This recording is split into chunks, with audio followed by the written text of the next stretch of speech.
we continue the proceedings. Thank you, Mr. Chairman. The witness is being brought into the hearing room.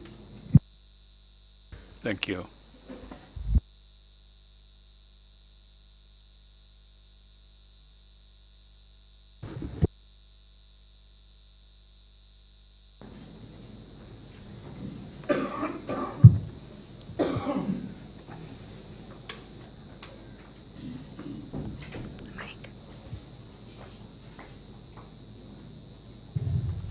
Welcome back, Mr. Camara. How are you? Yeah, I'm good, thanks.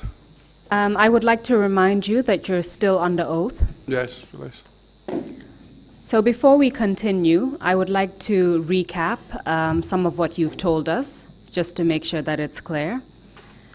You told us that while you were at Yundum Barracks in the morning of the 11th November, 1994, Fafanyang was killed. Mm-hmm.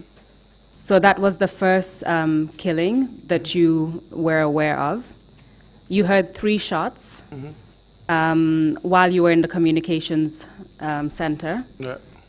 You came out and you realized that he had been killed in front of the anteroom. Mm-hmm.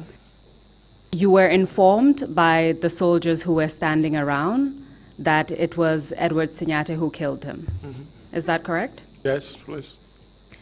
At the time that you saw Fafanyang's body, did you see anyone else killed at that same time? No. You said that you were informed that it was Edward Sinyate who killed him. Were the other junta members present when you saw the body at that time?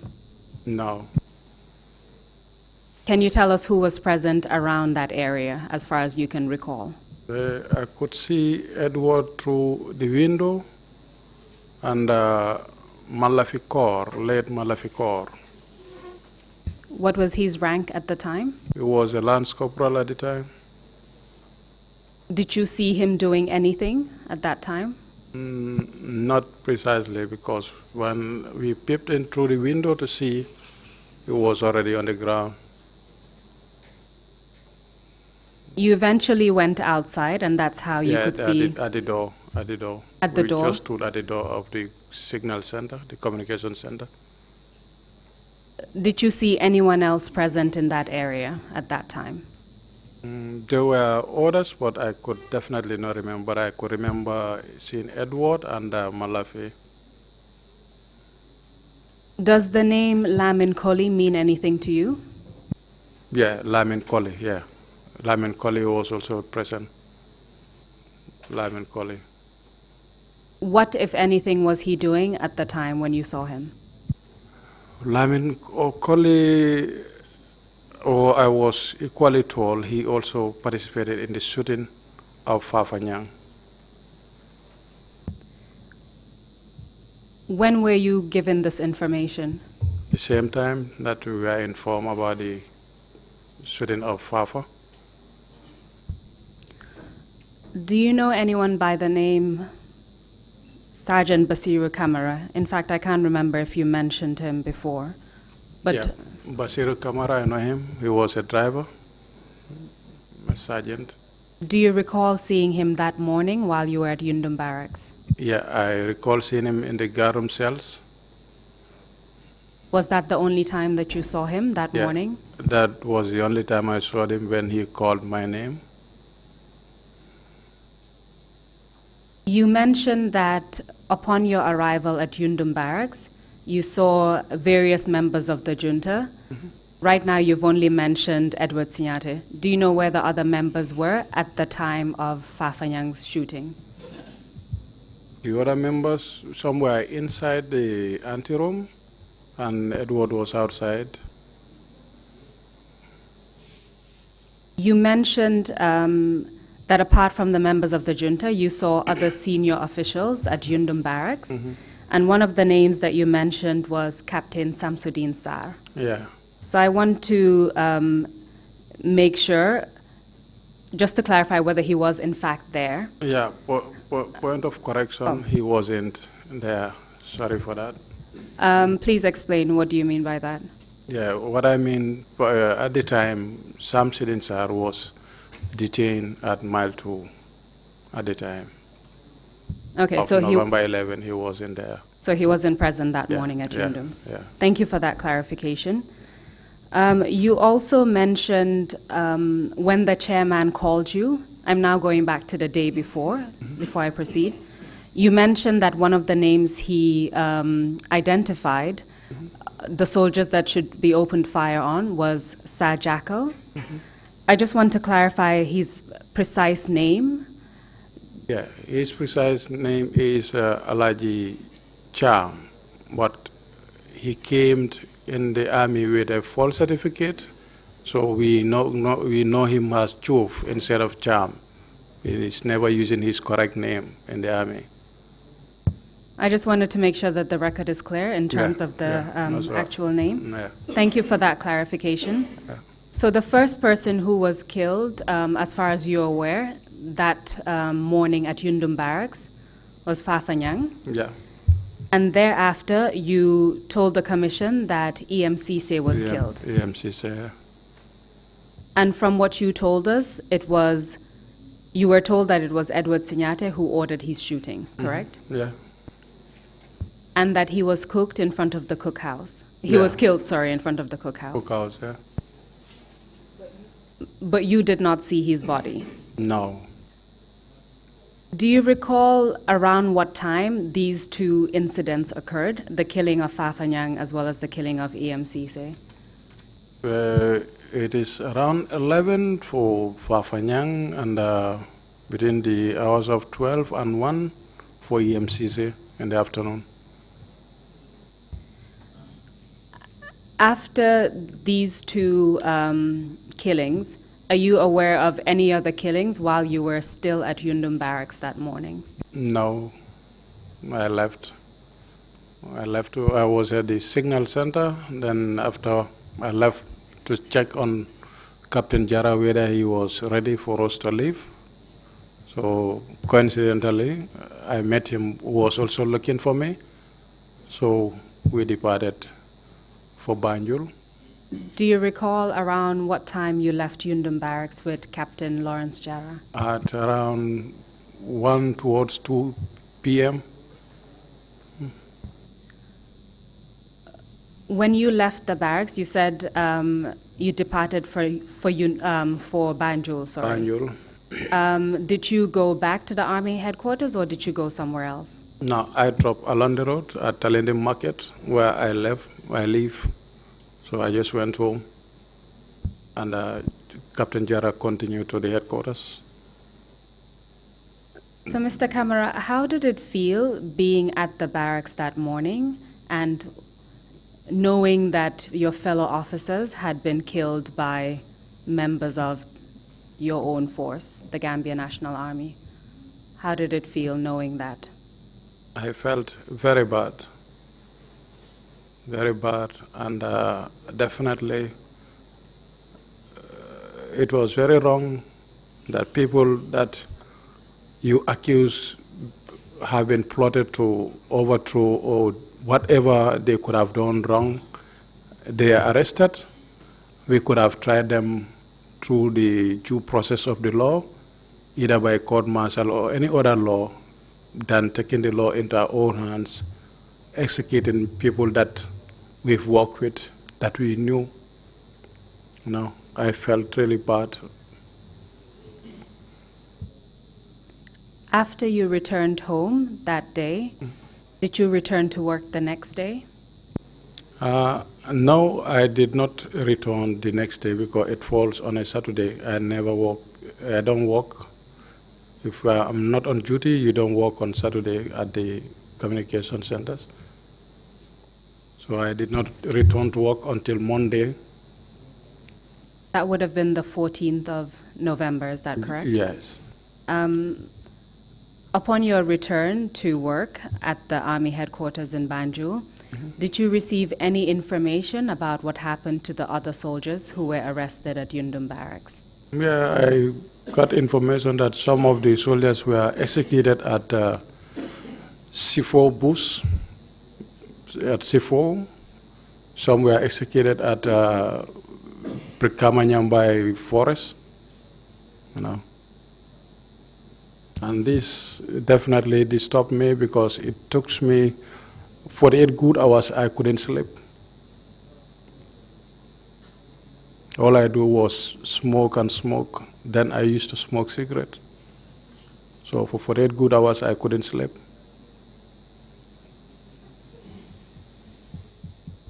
Were you told the names of the officers who had been killed at Nyambai Forest and Sifo? Nyambai, I could remember my badge mate, Ahmad Mbake Silla, officer cadet, was killed at the Nyambai Forest, and Lieutenant Jibril Say.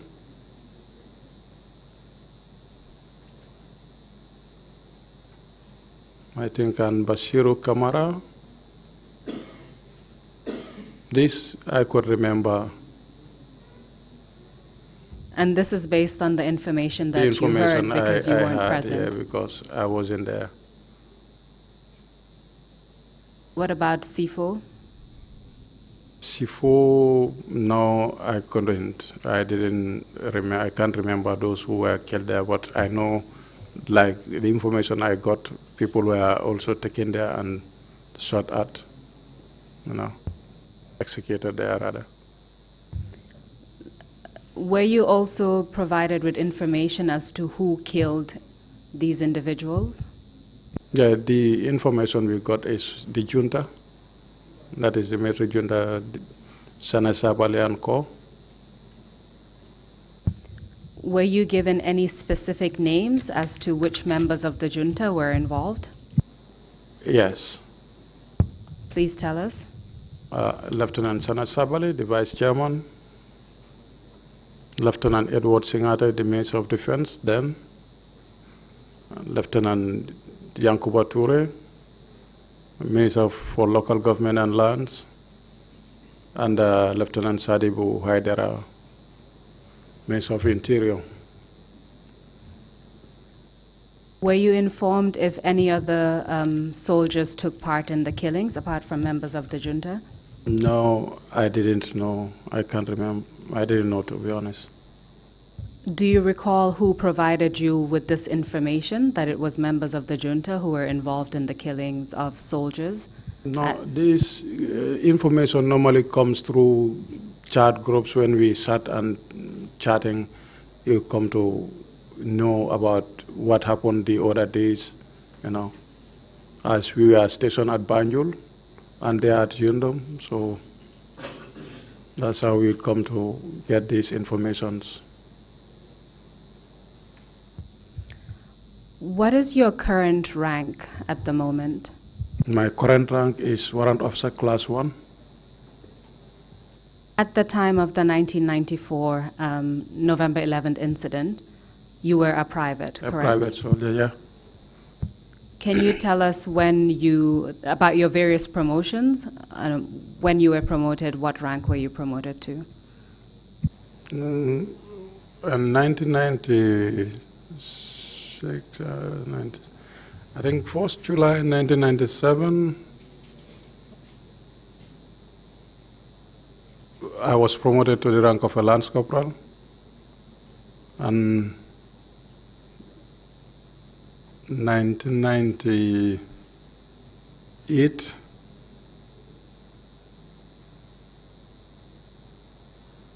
no, 96, I was promoted Lance Corporal. Then 1998, a Corporal. Was January 1998, Corporal. Then 1st January 2000, I was promoted. No, I was promoted a Corporal 2000. 1st July 1997, a Lance Corporal. Then January 2000, a Corporal. Then 2006, 1st July 2006, I was promoted a Sergeant.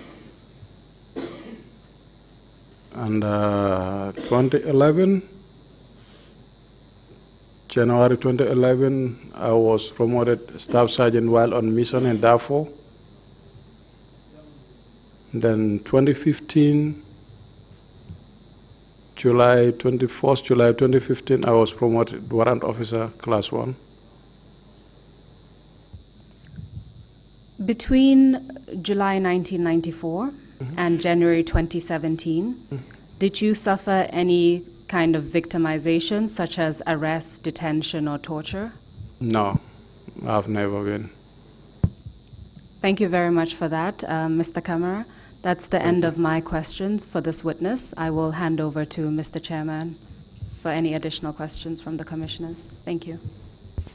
Thank you very much, Counsel, for that, and thank you, Mr. Kamara, for your testimony. Members of the Commission, do you have any questions? Commissioner Kinte. Mr. Kamara, Yes. Assalamu alaikum. This is Commissioner Kinde. You told us there were two moments or two places where these soldiers were shot or executed. You mentioned Nyambai Forest and Sifo, I suppose, Sifo Gardens or Forest, whatever. Did you know the numbers? You may not know all the numbers, all the names, because you were able to give few names in those affected at Nyambai, but you did not tell us the total number, if you know. And also at Sifo, how many soldiers were taken for execution? The numbers may be important in the records, if you do know. I definitely cannot tell you the precise number of people that were executed, but I can tell you this: there were more than 10 officers and soldiers who were executed along these two places. And in the barracks, there were more than 10 to 15. Thank you. Commissioner Jones. Commissioner Jones, thank you very much, Kamara. I'm trying to understand, I have two questions. I'm trying to understand why the chairman of the council at the time would give you certain names to say that they should be shot at if they come to the army headquarters. To the best of your knowledge, do you remember, because you had said the other members of the soldiers were going to protest to boycott the Remembrance Day celebration. To the best of your knowledge, were this group of people mobilizing the soldiers to boycott this Remembrance Day? And then secondly, you said you were called to drive Captain Lawrence Jara to the Yundum Barracks. What was the purpose of his visit to the Yundum Barracks, if you know? Okay. Your first question about why would he mention these particular officers. Okay. These are, I can tell you, the reason may be best known to him, but these are people that are very productive and people that were very interactive with the junior officers and soldiers. They were very productive personnel of the army at the time, and they will command vast number of soldiers. And I can tell you, it could be a fear factor of the chairman. He knows what he was doing at the time, and he knows these people who they were at the time. And the second question about Jara going to Yundum, it was command, when the commander is at somewhere and the junta at the time, all senior officers you cannot excuse yourself where you're supposed to be, because it might lead you into a trouble out of nothing. So that is why he has to be there. Just to confirm, he was ordered to go to Yundum Barracks? Yes. Thank you. Thank you. Commissioner Carr.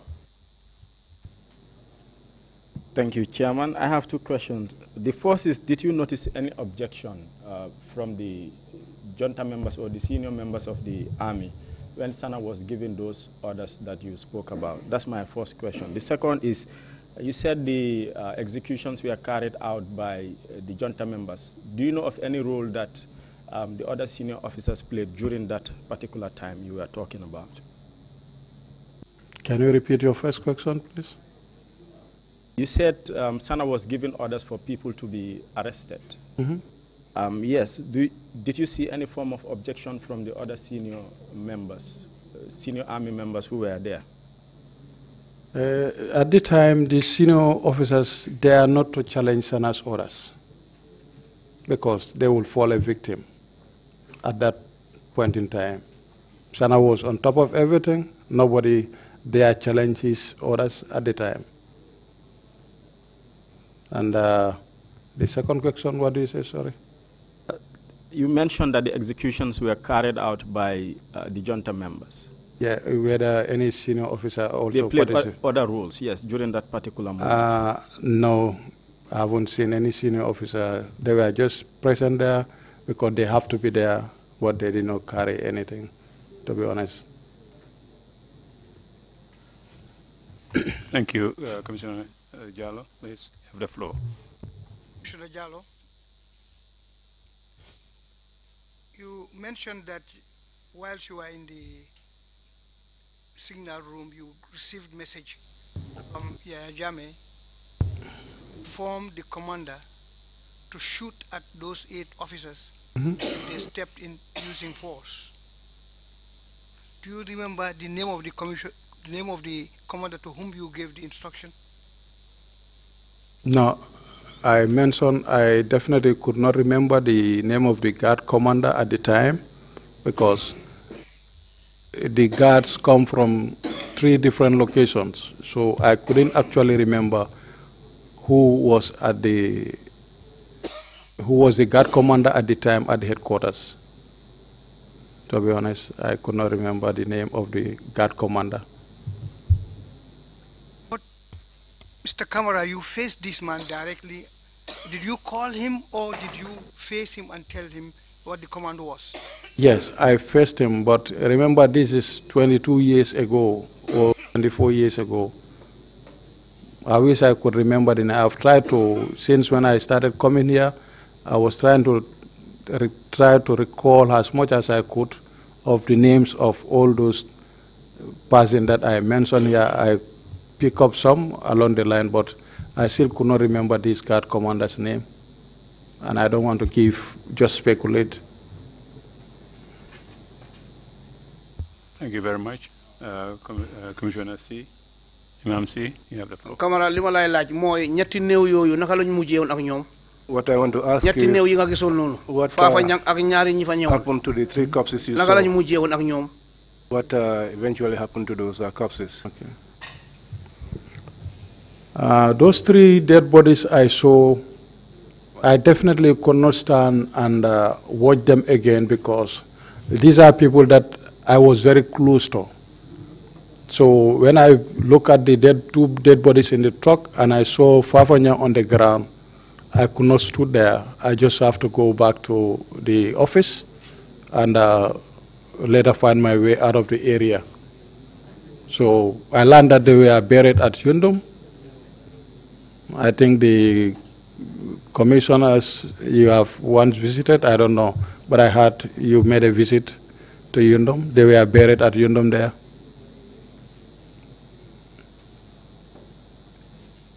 Thank you very much. There are no further questions. Oh, Bishop, sorry, I'm not able to see you from this side. Thank you, Chairman. Warrant Officer Malang Kamara.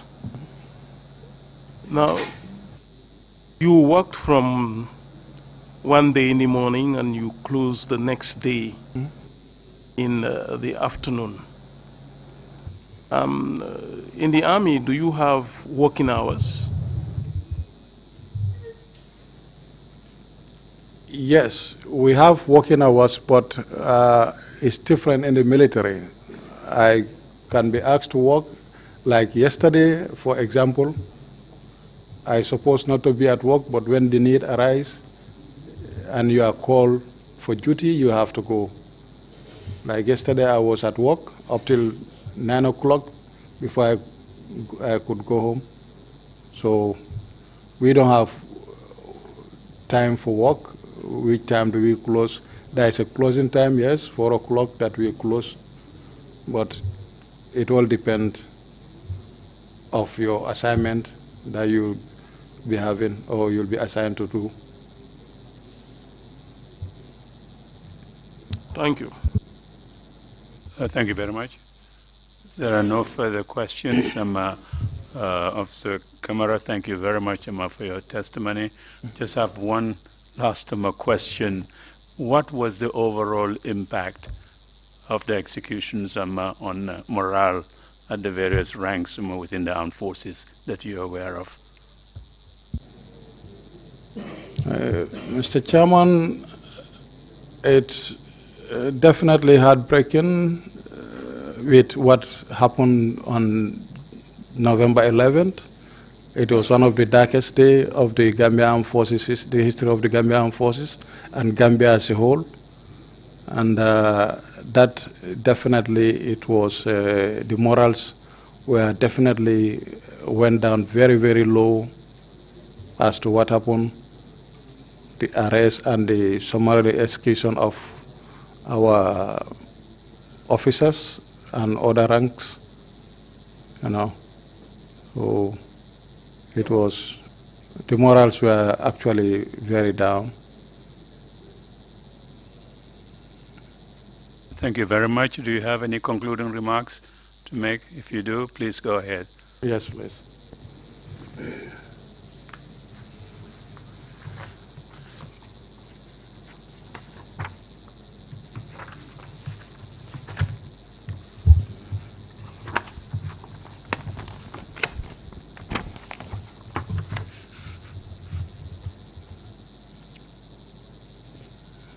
Thank you very much, Mr. Chairman.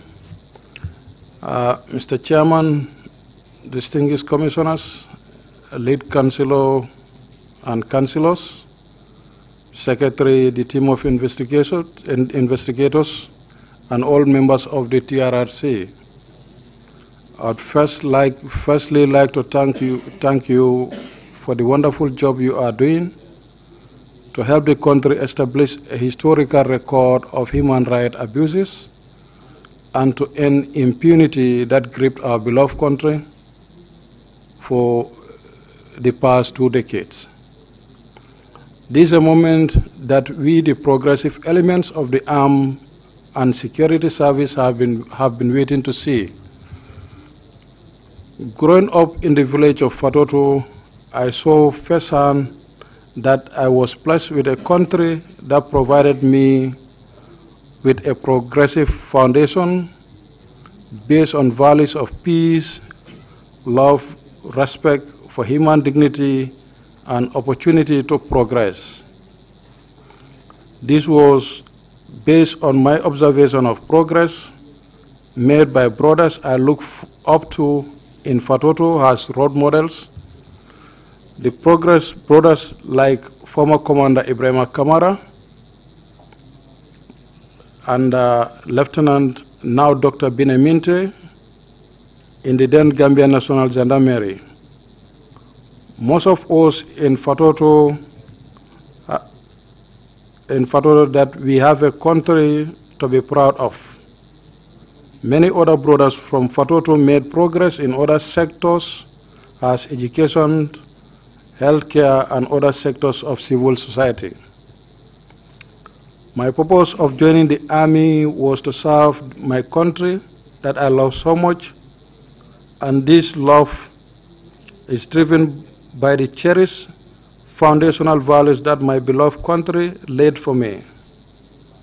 Even though I was a junior soldier, I can still remember how we were all proud of our country, respected each other, treated each other well, and embraced a sense of community based on love for one another. Yes, there were institutional problems, but that doesn't warrant a military coup in the country. When the APRC seized power on July 22, 1994, that was when everything changed in this country. I was able to conclude from the onset that things would never be the same again. I was sad, confused, and had this feeling that my beloved country had landed on an unknown path. As young and confused as I was, it was evident to me that arresting and detaining our elders and notable senior public officials was wrong. I knew it was wrong to detain our senior commanders and other officers of security services. The event of November 11, 1994, were the day when all my fears about my beloved country were truly manifested. This was the day the military junta committed some of the worst forms of crimes against humanity ever known to a country that I love so much.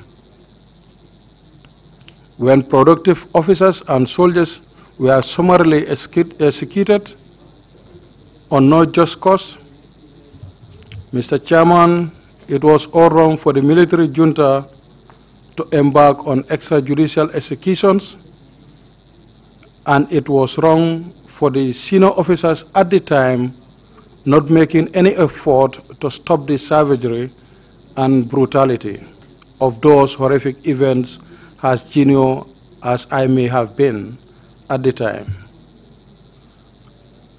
I knew the right thing to do under those circumstances was to use military due process of the law that would be court-martial than to take the law into their own hands.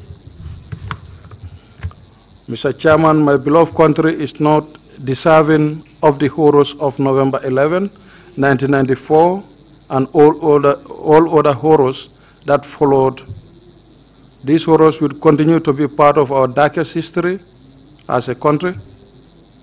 Mr. Chairman, our culture and values as a nation indeed promote forgiveness. Yes, we will forgive, and I truly forgive anyone who knowingly or unknowingly did me wrong, and I am asking for forgiveness from anyone I may have done any wrong in the past 2 decades. However, for my beloved country to be truly able to guarantee our reconciliation efforts and in reconciliation efforts, I encourage this commission to set an example by bringing those responsible for committing horrific and heinous crimes to face the full force of the law. Only by emphasizing justice under such circumstances can never again campaign take its roots. I also recommend that the bodies of our gallant officers and men be recovered and be given a proper befitting burial.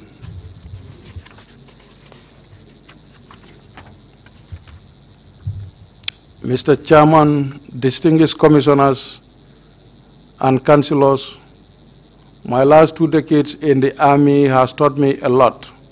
My experience of serving in the international peacekeeping showed me that our National Army and other security service need reform to effectively fulfill its commitment and obligation to the nation. We need an army that is not informed by tribe or loyalty to one man or group of people has witnessed in the past. We need an army that is answerable to the state and the Constitution. Reforms of the armed and the security services must therefore be emphasis on training to build their capacity as servants of the people.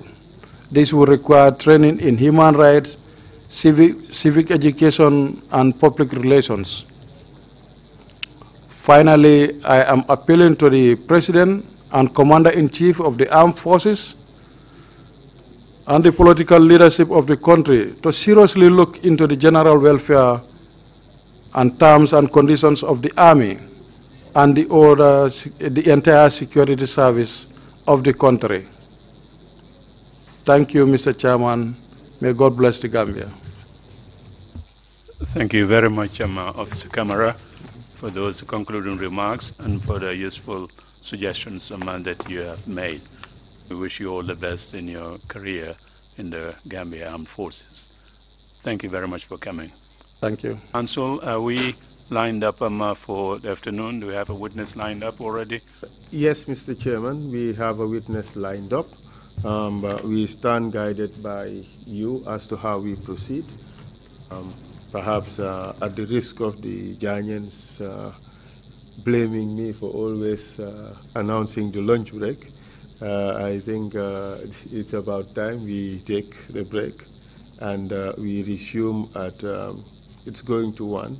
We can do 1 hour and we resume at 2:30 and, so 1:30 or 1:40 as the chair pleases, such that we could have enough time for the next witness. It is very likely that his testimony would span over 2 days. But if we start earlier, it is possible we may be able to cram it all in the short time that we have. But we stand guided by your decision, Mr. Chairman. That's a nice way of putting it. I always was the one guilty of preempting the council, but today I think you preempted me. Yes, indeed, we will take a break now and come back at 2:30. That is okay, Commissioners. You don't have any questions? Perhaps 2 o'clock, Mr. Chairman? 2:30. You want to come a bit earlier? I'm sorry, I forgot prayer time, 2 o'clock, so let's say 2:30 then. Yeah, you need to reconnect with the Lord. Yes, that's right. Thank you. Thank you, Mr. Chairman. Thank you very much indeed. Meeting is adjourned. We resume at 2:30. Thank you.